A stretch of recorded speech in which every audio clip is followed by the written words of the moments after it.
Supreme কোর্টের নির্দেশে চলতি বছর 31শে ডিসেম্বর পর্যন্ত স্কুলে কাজ করতে পারবেন শিক্ষকরা, কিন্তু নিজেদের দক্ষতার প্রমাণ দিয়ে অর্জিত চাকরি এভাবে চলে যেতে বসায় আক্ষরিকভাবে কেউই মেনে নিতে পারছেন না। ফলে রাজ্য জুড়ে শুরু হয়েছে আন্দোলন। এই পরিস্থিতিতে দক্ষিণ দিনাজপুরের গঙ্গারামপুরে গণস্বাক্ষর কর্মসূচি পালন করলো যোগ্য শিক্ষক অধিকার মঞ্চ।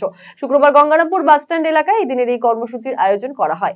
এই কর্মসূচিতে শতাধিক শিক্ষক শিক্ষিকা অংশগ্রহণ করেন। তাদের মূল দাবিগুলি ছিল স্বচ্ছভাবে মেধা তালিকা প্রকাশ করা, গণস্বাক্ষর অভিযানের পাশাপাশি আগামী 22শে এপ্রিল কলকাতায় রাজভবন অভিযানের ডাক দিয়েছে যোগ্য শিক্ষক অধিকার মঞ্চ।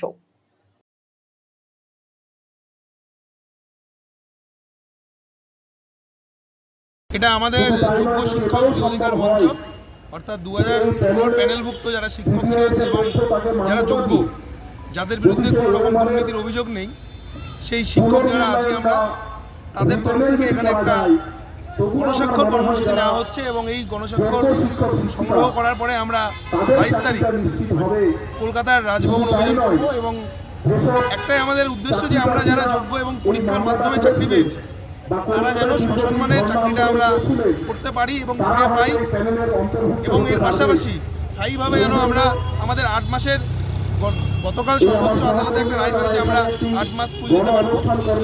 তো আমরা চাই যে আমাদের অবসরকালীন জীবন অবধি যেন আমরা সসম্মানে চাকরিটা স্থায়ীভাবে ফিরে পাই। এই জন্য আজকে আমরা রাস্তায় নেমেছি গণস্বাক্ষর কর্মসূচি এবং মানুষের স্বাক্ষর গ্রহণ করে আমরা আগামী দিনে 22শে এপ্রিল রাজ্যপালের কাছে আমরা রাজভবন অভিযান করব।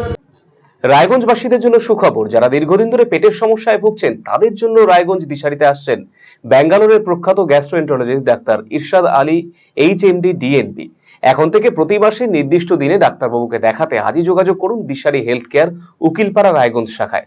যোগাযোগ করুন 7477785509 এই নম্বরে এবং 7477785512 এই নম্বরে।